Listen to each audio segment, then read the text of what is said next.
어, 여러분 헬라 문화권 속에서 사랑은 대상이 중요하거든요. 첫 번째 사랑의 대상은 남녀 간의 사랑입니다. 그래서 남자친구, 여자친구, 그리고 이제 결혼해서 남편, 아내가 되는 거죠. 남녀 간의 사랑의 대상이 있고요. 두 번째 헬라 문화권에서 얘기하는 건 이제 동성 간의 사랑을 얘기합니다. 우정이죠.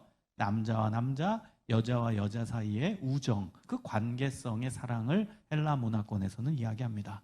세 번째 사랑의 관계는 부모와 자식 간의 관계입니다. 엄마 아빠가 아이를 뜨겁게 사랑하는 그 사랑, 그 관계성, 부모와 자식 간의 관계는 지고지순한 사랑의 관계이죠. 그럼 마지막 헬라 문화권에서 얘기하는 사랑의 관계는 신과 인간의 관계입니다. 하나님이 인간을 사랑하는 그 사랑, 요 네 번째 사랑을 우리는 받아들이고 우리는 귀하게 보고 있죠. 물론 첫 번째, 두 번째, 세 번째도 다 중요합니다. 우리가 삶을 살아감에 있어서 남녀 간의 사랑도 중요하고, 그리고 친구 간의 우정도 중요하고, 그다음 부모님과 자식 간의 사랑도 굉장히 중요하죠. 그러나 한계가 있다라는 거예요. 첫 번째, 두 번째, 세 번째 관계의 사랑의 한계는 조건적 사랑이라는 한계가 있다는 것이죠. 여러분, 남녀 간의 관계는 무조건 조건이죠. 여러분, 무조건 조건이에요. 여기 이제 남자친구, 여자친구 있는 사람들이 있고, 뭐 결혼한 분도 있지만, 이게 조금 서글플 수는 있지만, 그래서 조건입니다. 그렇죠? 잘 보세요. 조건이지. 지금 여기도 공식적인 커플들이 있는데, 잘 보세요. 조건이지. 뭐 외모가 내 마음에 맞았다라든지, 성격이 내 마음에 맞았다라든지, 저 사람 학벌이 그다음 내 마음에 맞았다라든지, 성격이 내 마음에 맞았더라든지, 분명한 조건입니다.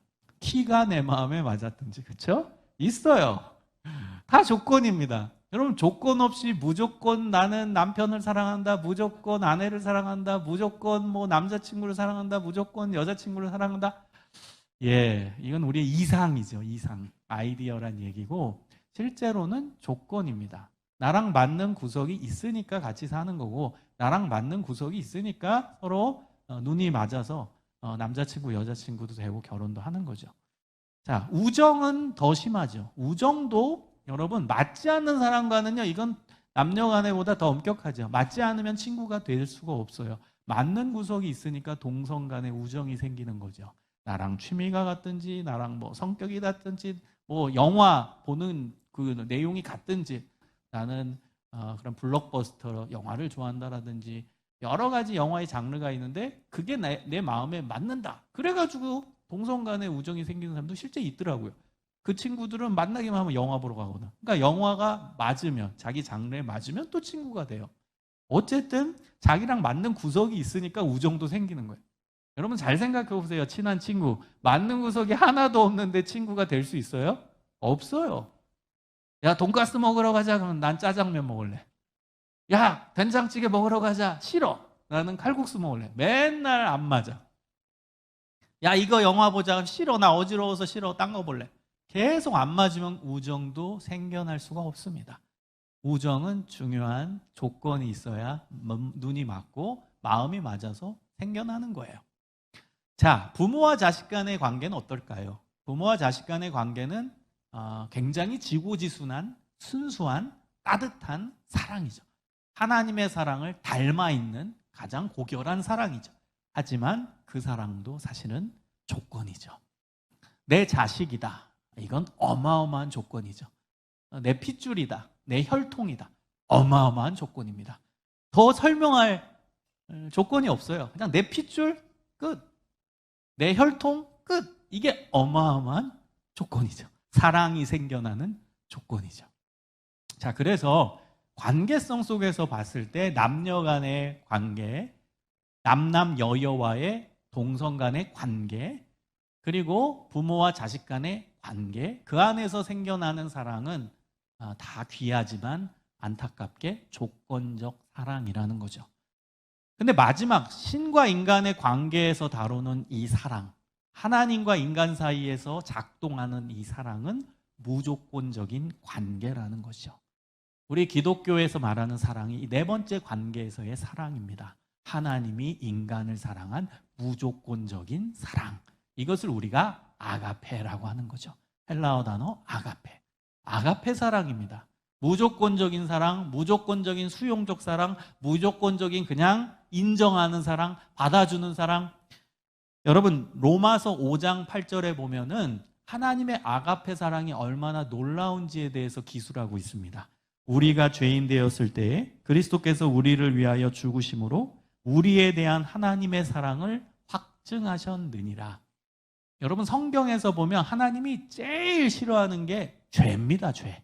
하나님은 구약 전체를 여러분 해보세요. 통독해보세요. 죄에 대해서 얼마나 싫어하시는지, 죄에 대해 얼마나 경멸히 여기시는지. 하나님이 제일 싫어하는 거 하나를 꼽으라면 무조건 죄입니다. 그런데 로마서 5장 8절에는 하나님이 제일 싫어하는 죄를 지어서 죄인인 상태에 그때 하나님께서 예수 그리스도를 우리에게 보내심으로, 그 다음이 중요해요. 십자가에서 죽게 하심으로 우리 인류의 모든 죄를 다 짊어지시잖아요. 그 십자가에서 죽으신 그 자체, 그 사건이 하나님이 인간을 얼마나 사랑하는지를 보여주는 사랑의 증거, 사랑의 확증이라는 거예요. 확인해서 증거로 보여주셨다 이겁니다. 여러분, 제가 왜 로마서 5장 8절을 좋아하냐면요, 우리가 기도할 때, 우리가 예배 드릴 때, 우리가 전도할 때, 우리가 헌금 잘할 때, 우리가 하나님한테 잘 보일 때 그리스도께서 우리를 위하여 죽으심으로 하나님이 우리에 대한 사랑을 확증하셨느니라가 아니라는 거예요.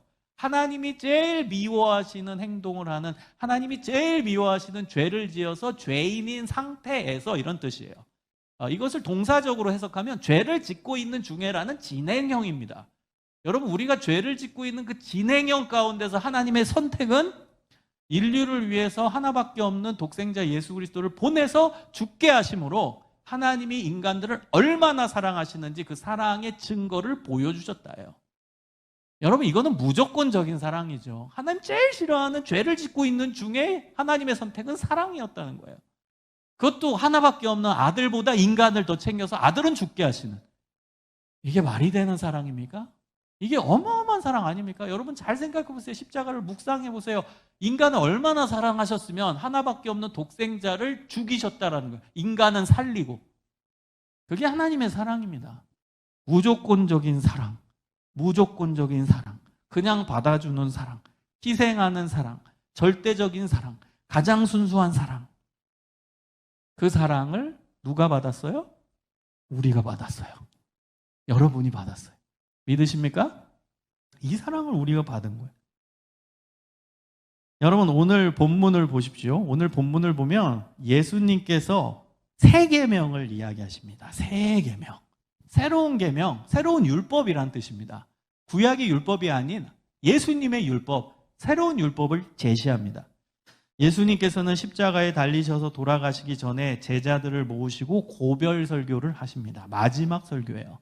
여러분, 마지막 설교이니까 그 분위기가 어떠했겠습니까? 굉장히 침울하고 굉장히 엄숙하고 굉장히 진지한 그런 상황입니다.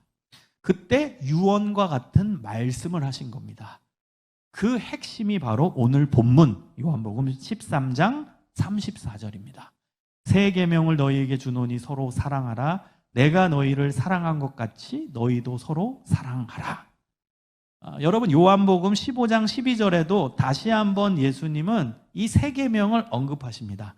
내 계명은 곧 내가 너희를 사랑한 것 같이 너희도 서로 사랑하라 하는 이것이니라. 새 계명을 제시하는데 새 계명의 내용이 뭐예요? 서로 사랑하라.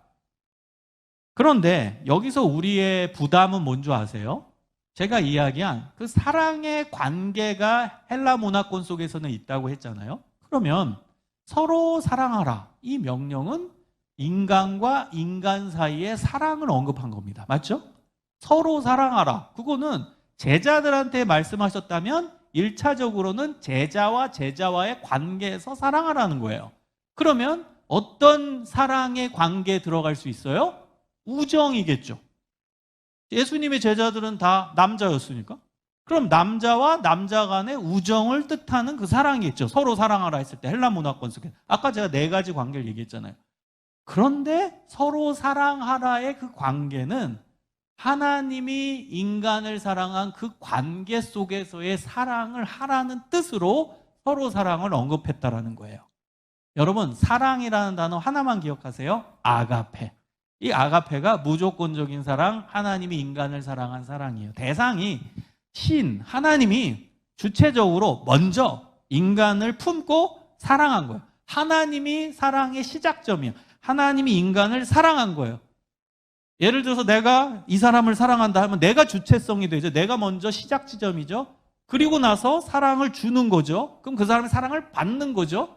그게 아가페예요. 아가페 사랑의 주체는 하나님이세요. 근데 놀랍게 서로 사랑하라에 있어서 이 단어, 인간과 인간 사이에서 그 사랑, 남자와 남자 사이에서 생겨나는 그 우정적 관계인데 그때 썼던 헬라어 단어가 아가페라는 게 우리에겐 부담이라는 거예요. 그냥 단순히 우정으로 사랑하라가 아니라 하나님이 주체가 돼서 인간을 무조건적으로 사랑한 그 관계 안에서의 사랑으로 인간과 인간 사이에 사랑하라요. 이게 기독교 사랑입니다. 얼마나 부담이 됩니까? 아니, 아가페 사랑의 주체는 하나님이고 하나님의 무조건 사랑을 우리가 받은데 우리가 수동형으로 받는 존재인데 받았으면 너가 하나님과 같은 역할을 똑같이 해라 이거예요. 너가 사랑의 주체자, 아가페 사랑의 주체자가 되어 다른 이웃을 내가 너희를 사랑한 것 같이 똑같이 아가페 사랑으로 사랑하라 이거입니다. 이게 기독교에서 말하는 사랑이에요.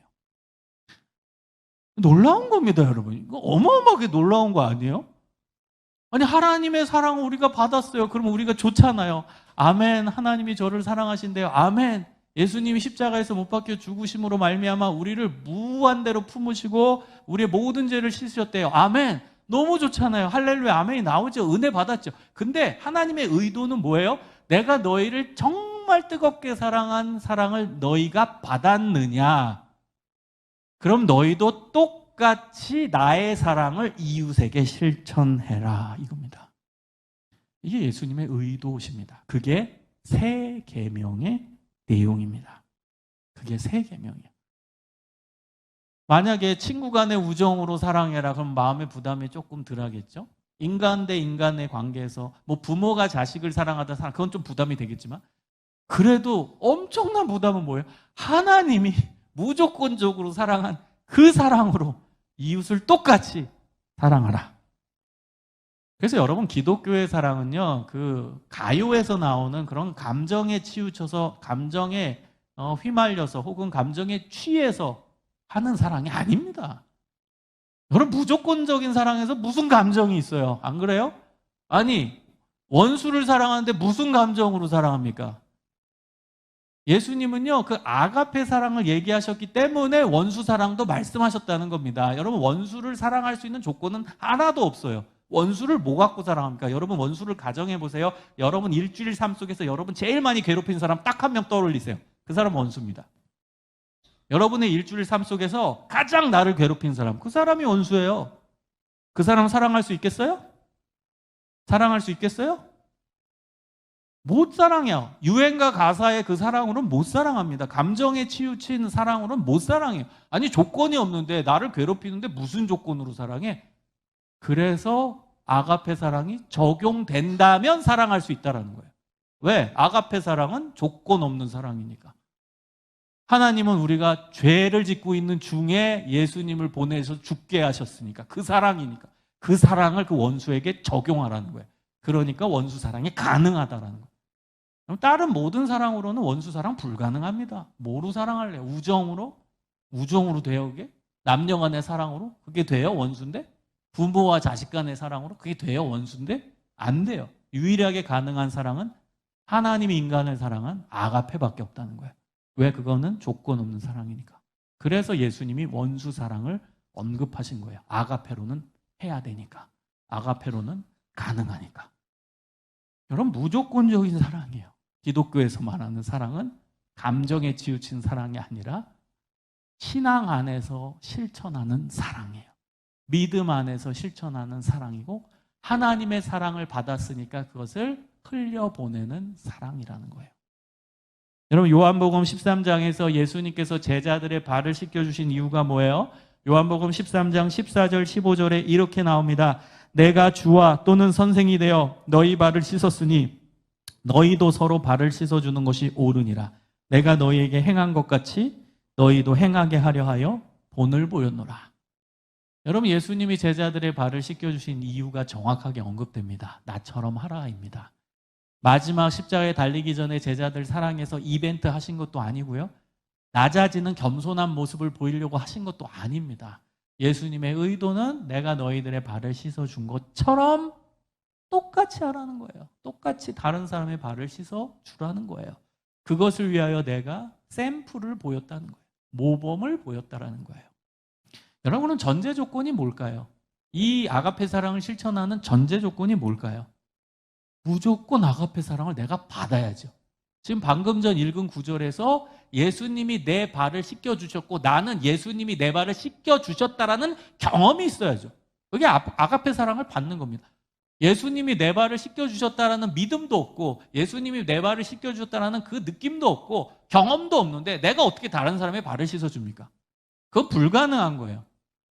여러분, 아가페 사랑을 실천하는 첫 번째 출발점은 하나님의 아가페 사랑을 받는 겁니다. 받아야 똑같이 내가 하지. 받지도 않았는데 내가 어떻게 아가페 사랑을 합니까? 여러분, 다른 사람을 잘 품지 못하는 사람들 있죠. 그러면 다른 사람들을 품어야지 의지적으로 실천해야지 아닙니다.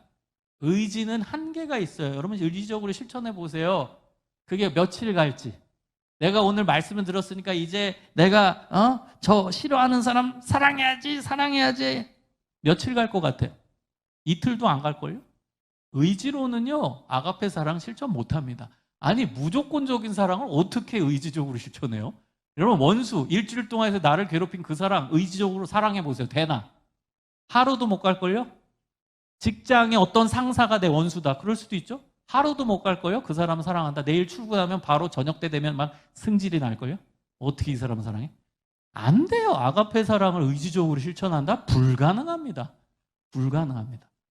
그래서 아가페 사랑의 실천은 무조건 그 아가페 사랑을 내가 받아야 돼. 하나님의 아가페 사랑을 내가 받아야 그 받은 만큼 또 다른 사람한테 아가페 사랑을 실천하는 거지, 내가 아가페 사랑을 받지도 않았는데 그거를 어떻게 다른 사람한테 아가페 사랑을 실천합니까? 그건 불가능하다라는 것입니다. 그래서 여러분, 하나님의 아가페 사랑을 받는 게 사랑의 실천의 출발입니다. 다른 사람을 진짜 여러분 사랑하고 싶으세요? 그러면 하나님의 아가페 사랑을 받으세요. 하나님의 아가페 사랑을 받는 자리에 있어야 돼요. 예배가 하나님의 아가페 사랑을 받는 자리입니다. 기도가 하나님의 아가페 사랑을 받는 자리입니다. 말씀 묵상의 자리가 하나님의 아가페 사랑을 받는 자리입니다.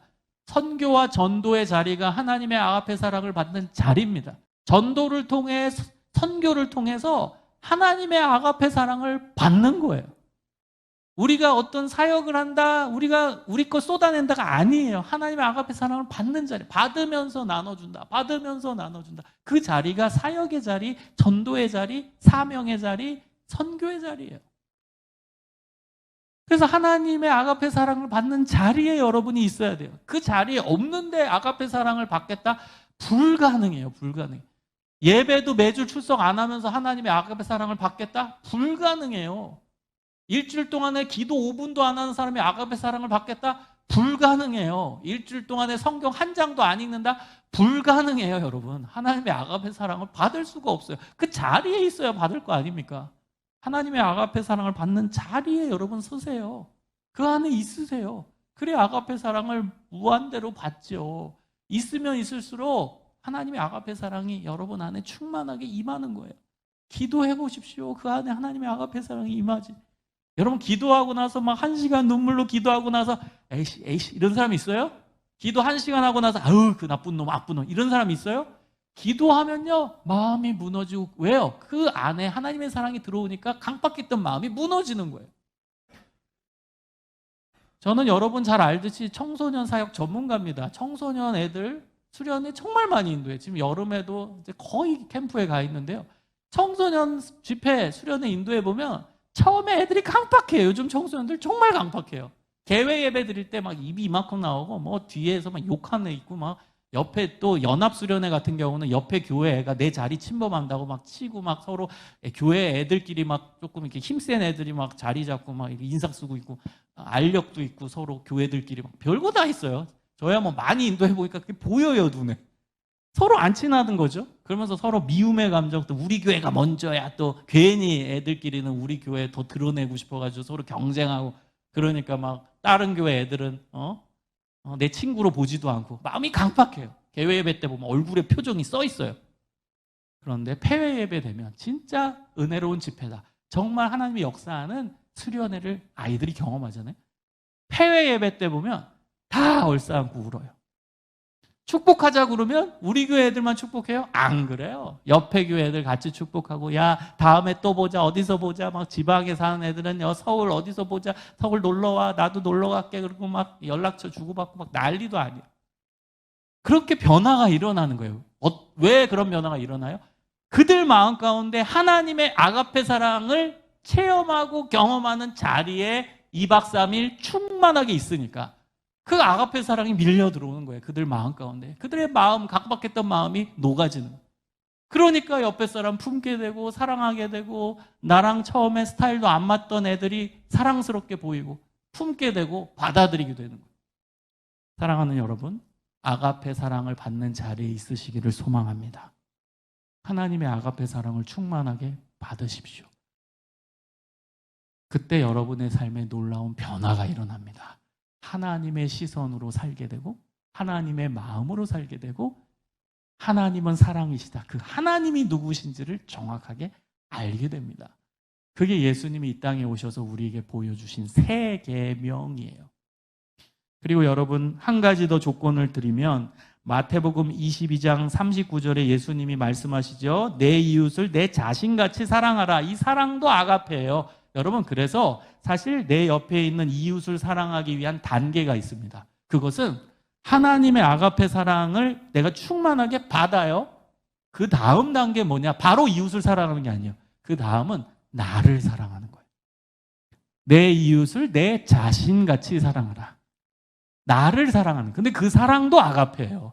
그 사랑도 하나님이 나를 사랑하는 무조건적인 사랑으로 나를 사랑하라는 거예요. 내가 나를 사랑할 때 그 사랑도 아가페예요. 놀랍죠? 내가 나를 사랑하는 그 사랑도 하나님이 인간을 사랑한 무조건적인 사랑인 아가페입니다. 그래서 여러분, 진짜 이웃을 제대로 사랑하고 싶으세요? 아가페 사랑으로? 그럼 먼저는 내가 나를 아가페 사랑으로 사랑해야 돼요. 나를 무조건적으로 수용해야 돼요. 어떤 사람 그렇죠? 나는 왜 이 모양이야? 나는 왜 이거밖에 안 돼? 하나님, 왜 나는 이 모양으로 만드셨어요? 왜 나는 이것도 못하고 저것도 못하고 왜 나는 이거밖에 안 돼요? 자기 한탄 속에 빠진 사람, 열등 감정 속에 빠진 사람 있죠? 그거는 죄입니다. 죄. 하나님과의 관계에서. 왜? 하나님은 너 자신을 아가페로 사랑하라는데. 여러분, 아가페 사랑으로 본인을 수용하십시오. 하나님의 나를 이렇게 만드셨어요. 있는 모습 그대로 받으시는 하나님. 찬양 중에도 있잖아요. 있는 모습 그대로 나를 받으신다. 그게 믿음이에요. 아가페 사랑으로 나를 수용하는 거예요. 하나님이 나를 보시는 그 관점으로 나를 수용하는 거예요. 그래야 진짜 이웃을 아가페 사랑으로 사랑하게 되는 것입니다. 사랑하는 여러분, 아가페 사랑의 시작, 이웃을 사랑하는 시작은 나를 사랑하는 거고, 그 다음은 나랑 가까운 사람부터 시작이 되는 겁니다. 여러분, 오늘 본문 다시 한번 보면 중요한 키워드 하나가 서로 사랑하랍니다. 서로라는 건, 이 말씀을 먼저 들었던 사람은 예수님 옆에 있었던 제자입니다. 제자들끼리 먼저 사랑하는 거예요. 가까운 사람부터 아가페 사랑 실천하는. 그러면서 넓혀져서 결국엔 나를 싫어하는 원수까지 품고 사랑하게 되는 거예요. 한 방에 원수 안 돼요. 우리의 부족함 저도 알고 여러분도 알아요. 한 방에 원수 못 사랑해요. 그래서 여러분, 너무 부담 갖지 말고 먼저는 나를 사랑하고 나랑 가까운 서로 사랑하라.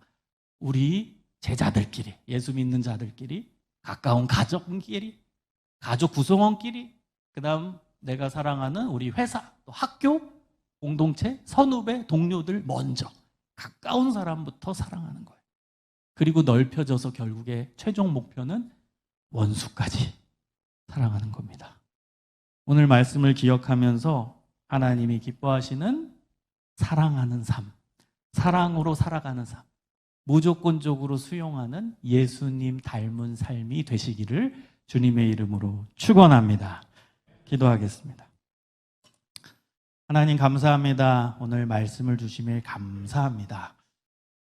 하나님의 아가페 사랑을 충만하게 받아 누리는 자리에 있게 하시고 아가페 사랑을 받고 나를 아가페 사랑으로 수용하고 나랑 가까운 사람부터 아가페 사랑으로 사랑하는 믿음의 자녀들, 사랑의 사람들, 세 계명을 지키는 사람들 되게 하여 주옵소서. 감사드리오며 예수님 이름으로 기도합니다. 아멘.